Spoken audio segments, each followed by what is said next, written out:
الحمد لله والصلاة والسلام على رسول الله. اما بعد، برادر سوال نمودند که آیت 65 سوره نساء را به ما شرح بدهید. الله سبحانه و تعالی در سوره نساء آیت 65 میگوید: اعوذ بالله من الشیطان الرجیم فلا وربك لا يؤمنون حتى يحكموك فيما شجر بينهم ثم لا يجدوا في أنفسهم حرجا مما قضيت ويسلموا تسليما. الله قسم میخورد و میگوید که پس قسم بر ربت ای محمد که لا یؤمنون، مؤمن نیستند، حقیقتا یعنی اصل ایمان را ندارند تا همان زمانی که تو را داور بین خود قرار بدهند و به حکم تو حکم بکنند و اختلاف ها و نزاع های خود را به حکم تو حل و فصل بکنند و تو را داور قرار بدهند و به حکم تو حکم بکنند در اون اختلاف و مشاجره و نزاعی که بینشان شده است. و بعد از این که به حکم تو حکم کردند، در نفسهایشان، در قلبهایشان و در درونشان هیچ حرج، شک را و ناراضگی را بیان نکنند، هیچ شک نکنند و هیچ ناراضگی نکنند به آنچه که تو قضاوت کردی در بین اونها و یسلموا تسلیما و 100% به حکم تو تسلیم بشوند. این سخنی که ما حالا گفتیم بارک الله فیکم از تفسیر اهل سنت و الجماعت گرفته شده است، از تفسیر میسر، از تفسیر سعدی، از تفسیر بغوی، از تفسیر ابن کثیر، از تفسیر ابن جریر الطبری، از تفسیر طاهر ابن عاشور و از دیگر تفسیرها. بارک الله فیکم. مثلا در تفسیر میسر میگویند که اقسم الله تعالی بنفسه الكریمه ان هؤلاء لا يؤمنون حقیقتا حتى يجعلوك حكما فيما وقع بينهم من نزاع في حياتك. یعنی الله سبحانه و تعالی قسم خورده است به نفسش. در همین آیت الله به نفس کریمه اش قسم خورده است، به نفس کریمه اش، که همانا که هؤلاء آنها لا یؤمنون، مؤمن نیستند، حقیقتا ایمان نآورده اند، حقیقتا مؤمن نمیشوند تا همان زمانی که تو را داور و حکم در بینشان قرار بدهند در اون نزاعهایی که در بینشان و در حیاتشان با وجود میاد و مراجعت بکنند به محکمه تو، به حکم تو، به سنت تو بعد از مرگت و بعد از این که به حکم تو حکم می شود هیچ لا یجدو فی انفسهم ضیقا مما انتهى الیه حکمک، در نفسشون ضیق، ناراضگی بیان نکنند، به وجود نآید ضیق، ناراضگی به وجود نآید به حکم تو که حکم کردی و به سنت تو و به حکم تو پابرجا باشند و پایبند باشند. سبحان الله. پس در همه شؤون حیات انسان باید به حکم رسول اکرم صلی الله علیه و سلم مراجعت بکند. این تفسیری کی بود؟ تفسیری بگیم میسر. در اینجا آمده است که لا یؤمنون حقیقتا، یعنی هر کسی که به حکم رسول اکرم صلی الله علیه و سلم حکم نکند و به حکم غیر رسول اکرم صلی الله علیه و سلم حکم بکند، مراجعت به محکمه طاغوتی بکند، او مؤمن نیست حقیقتا، یعنی اصلی ایمان را ندارد. این چی است؟ کافر است. معنای آیت همین است و مفسرین اهل سنت و الجماعت از این آیت همچنین فهمیدند. در نظر بکنید به تفسیر سعدی در زیر این آیت سوره نساء 65 چی میگویند؟ آیت رو معنی داد میکنند چه خیلی که ما بیان کردیم و در دوام آیت میگویند که البته میگن که لا یؤمنون حتی یحکموک، یعنی مؤمن نمیشوند تا همان زمانی که تو را حکم قرار بدهند در اون مشکلی که در بینشون به وجود می آید و به حکم تو حکم بکنند و اختلافهای خود را به حکم تو حل بکنند.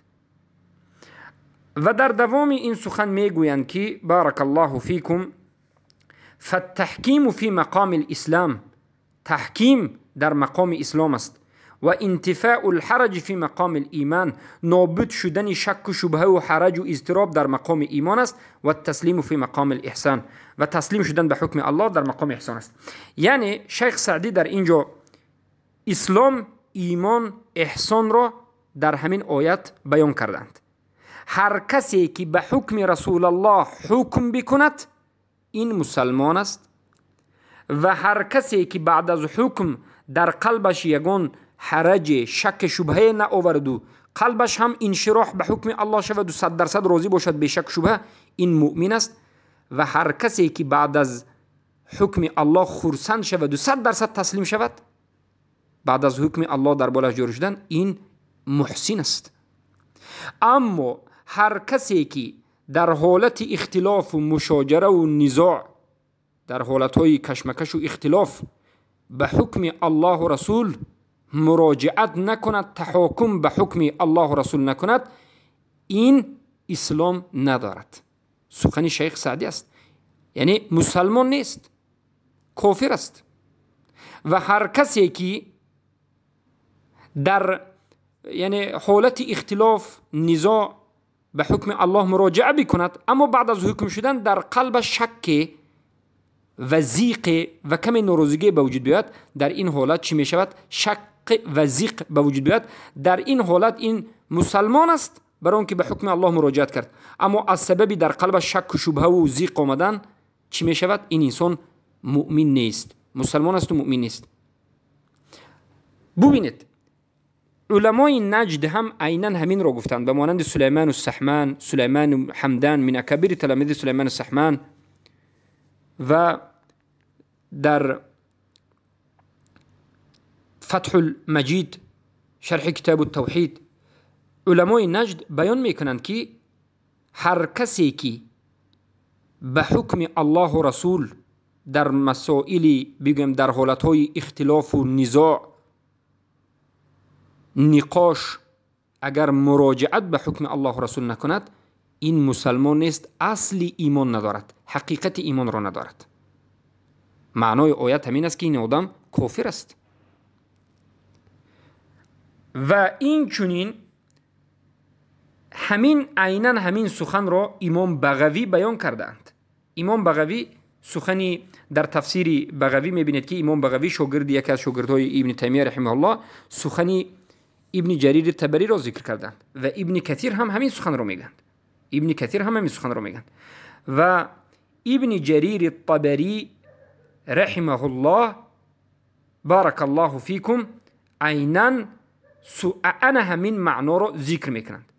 ابن جریر طبری میگویند که هر کسی که به حکم الله در حالتهای نزاع، مناقشه، اختلاف زد و خورد برای حل و فصل کردنش مراجعت به حکم الله و رسول نکند، این مؤمن مسلمان نیست، یعنی اصل ایمان را ندارد، حقیقت ایمان را ندارد. این مسلمان نیست، کافر است، اگرچه دعوا کند که مسلمان است.